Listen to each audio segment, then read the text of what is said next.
سب سے بڑی وجہ ہمارے اندر ایتھزم جو آئی ہے ایک تلخ حقیقت ہے. میں یونیورسٹی آف پونچھ میں گیا, آزاد کشمیر, ادھر خطاب کرنے کے بعد جب میں راولہ کوٹ کے ایریے میں پھر رہا تھا تو مجھے وہاں کے لوکلز جو اسٹوڈنٹ لیڈرز ہیں انہوں نے کہا کہ یہاں کچھ مسجدوں میں کے باہر جو یہ کامنسٹ ہیں یا ایتھسٹ ہیں جو فورن فنڈڈ ہیں ان کو کشمیر پہ انویسٹ کر کے ان کو خریدا گیا کہ کشمیر میں آپ نے ایتھزم پھیلانا ہے, جب لادینیت آ جائے گی تو یہ قوم پرستی کی طرف چلے جائیں گے, قوم پرستی کی طرف چلے جائیں گے تو وہ کشمیر اور پاکستان کا جو ایک روحانی رشتہ ہے وہ آٹومیٹکلی ٹوٹ جائے گا, کیونکہ وہ تو ہے ہی کلمہ طیبہ کی بنیاد پہ. میں نے کہا وہ پھیلتا کس طرح یہاں پر ایتھزم؟ کہتے ہیں ایتھزم پھیلانے میں سب سے بڑا کردار ہمارا اپنا ہے. وہ یہ ہے کہ ایک پمفلٹ پہ وہ لکھ دیتے ہیں کہ اللہ ہے تو نظر کیوں نہیں آتا, اللہ ہے تو کدھر ہے, یہ 12-14 سوال لکھ کے وہ مسجد کے اندر بھی ہال ہوتا ہے اور باہر کھلا ہوا ہوتا ہے, کہتے ہیں بائک کے پیچھے جا کے وہ پھینک کے نا تو بھاگ جاتے ہیں, تو وہ ڈسپرس ہو جاتے ہیں سارے پمفلٹ. جو مقتدی میں سے کوئی یونیورسٹی کا بچہ اٹھا کے امام صاحب کے پاس لے جاتا ہے, امام صاحب کہتا ہے یہ زندیق ہے, یہ فاسق ہے, یہ فاجر ہے جس نے بھی دیے. بھائی وہ زندیق بھی ہے, فاسق بھی ہے, فاجر بھی ہے, اس کا جواب کیا ہے وہ تو عوام کو بتائیں. وہ جب عوام کو جواب نہیں ملتا تو وہ جو بچے ہوتے ہیں وہ تو ابھی نہیں پوچھتے نا بھائی. حقیقت خرافات میں کھو گئی, یہ امت روایات میں کھو گئی, ہاتھ بے زور ہیں.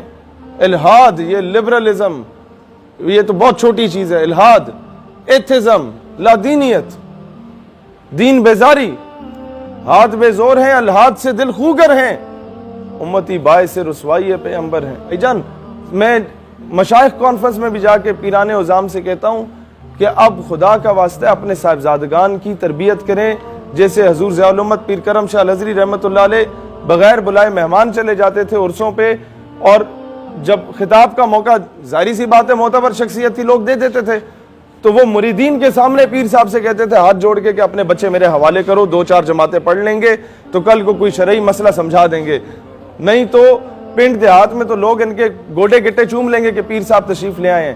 شہر میں جائیں گے, کسی یونیورسٹی کے بچے نے کوئی شرعی مسئلہ پوچھ لیا تو وہ آگے سے یہ جواب دیں گے کہ میرے دادے نے پھونک ماری تو 6 جن اڑ گئے, تو ابھی لوگ یہ چیزیں نہیں ایکسپٹ کرتے. یہی وجہ ہے کہ ہر مسخرہ جو ہے وہ اٹھ کے پیر بنا ہوا ہے. یہی وجہ ہے کہ ہر 3rd کلاس آدمی اس نے مذہب کا لبادہ اڑا ہوا ہے, اور جو لوگ حقیقی معنوں میں معذوری کی حالت میں بھی ختم نبوت پہ پہرا دیتے رہے ہیں ان لوگوں کو نظر انداز کیا گیا ہمیشہ سے. لہٰذا ہم لوگوں نے ان لوگوں کی قدر نہیں کی, ظاہری سی بات ہے. اب آگے آپ کو میں بتاؤں کہ ان ڈومینز میں کام کرنے کی ضرورت کیسے ہے. سب سے پہلے کسی پڑھے لکھے عالم کے پاس جائیں, انہیں کہیں حضرت ہمیں ایک پمفلٹ پہ ختم نبوت صلی اللہ علیہ وآلہ وسلم کے دفاع میں ایک پورا نوٹ لکھ دیں قرآن و حدیث کی روشنی میں, یا ہمیں بتا دیں, ہم اپنے علماء ونگ سے ریکویسٹ کر کے کروا دیں گے. اور وہ آپ اگر وہ علماء کہتے ہیں کہ اگر آپ نے حضور علیہ السلام کی ذاتی خدمت کرنی ہے تو آپ ختم نبوت کا کام کریں.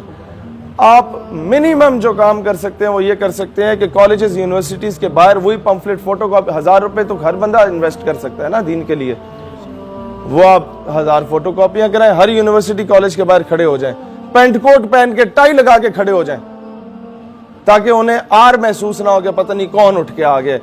آپ نے کہا hello sir, how are you, fine, یہ جی یہ it's a gift from my side, اسے پڑھیے گا. کیا موت پڑتی ہے؟ نوکری حاصل کرنے کے لیے بھی تو پینٹ کوٹ ٹائی لگا کے پہنچے ہوتے ہیں نا کہ صاحب میں آپ کا بڑا نوکر ہوں, بڑا وفادار ہوں, سر میں آئی کم ان. تو یہ کام بھی کر سکتے ہیں, حضور کے لیے بھی کیا جا سکتا ہے. اقبال کو تو موت نہیں پڑی تھی مغرب میں جا کے وہ پیغام دینے میں, قائد اعظم کو تو موت نہیں پڑی تھی وہاں جا کے یہ پیغام دینے میں, لیکن ان کے کلچر میں سے اگر کسی پینٹ کوٹ کو پہن لیا تھا اس کا مطلب یہ نہیں تھا کہ غلامی کو اپنا لیا.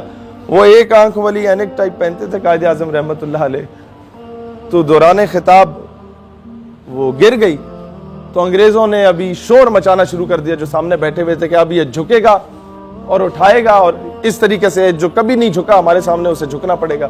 قائد اعظم نے جیب سے دوسری نکال کے پہن لی. یہ ہوتی ہے دور اندیشی, یہ ہوتی ہے لیڈرشپ. قائد اعظم رحمت اللہ علیہ جب اس دور میں انہیں کہا جاتا تھا نا کہ یار یہ اتنا سا پاکستان ہے, پورا اکھنڈ بھارت ہے, اس کے 2 گورنر جنرل بنا لیتے ہیں, 2 وزیر اعظم بنا لیتے ہیں, ایک نہرو ہو جائے گا, ایک آپ ہو جائے گا. تو قائد اعظم جیسی شخصیت جواب دیتی تھی کہ my lord, I didn't came here to sell my nation, میں ادھر اپنی قوم کا سودا کرنے تو نہیں آیا. انہیں پتا تھا کہ میں تو ابھی وزیر اعظم کے وزارت عظمیٰ کے منصب پہ فائز ہو جاؤں گا, لیکن میرے بعد تو لوگوں نے آپس میں ایک دوسرے کے گریبان پکڑنے ہیں, میرے بعد تو لوگ ایک دوسرے کو مسلمان تسلیم نہیں کریں گے, اور جو بنیا ہے وہ ہم سب کو مسلمان ہونے کی حیثیت سے آ کے کچل دے گا. کوئی تو وجہ تھی کہ خواجہ قمر الدین سیالوی رحمۃ اللہ علیہ جیسی ہستیاں جو ہیں وہ قائد اعظم کے ساتھ چلی تھیں. پیر جماعت علی شاہ رحمۃ اللہ علیہ, مانکی شریف, زکوڑی شریف, پیر پگاڑا, یہ کیا نظر آیا تھا ان میں؟ وہ ایک کلین شیو آدمی میں کچھ تو تھا نا کہ تخت سکندری پہ وہ کبھی تھوکتے بھی نہیں, بستر لگا ہو جن کا سرکار کی گلی میں, کہ ان ایسی ہستیوں کو کچھ تو نظر آیا تھا کہ رسول اللہ صلی اللہ علیہ وآلہ وسلم نے بیداری کی حالت میں انہیں بشارت بخشی, اور جا کے بر صغیر میں ایک علیحدہ ریاست کے لیے, علیحدہ مملکت کے لیے کردار ادا کرو.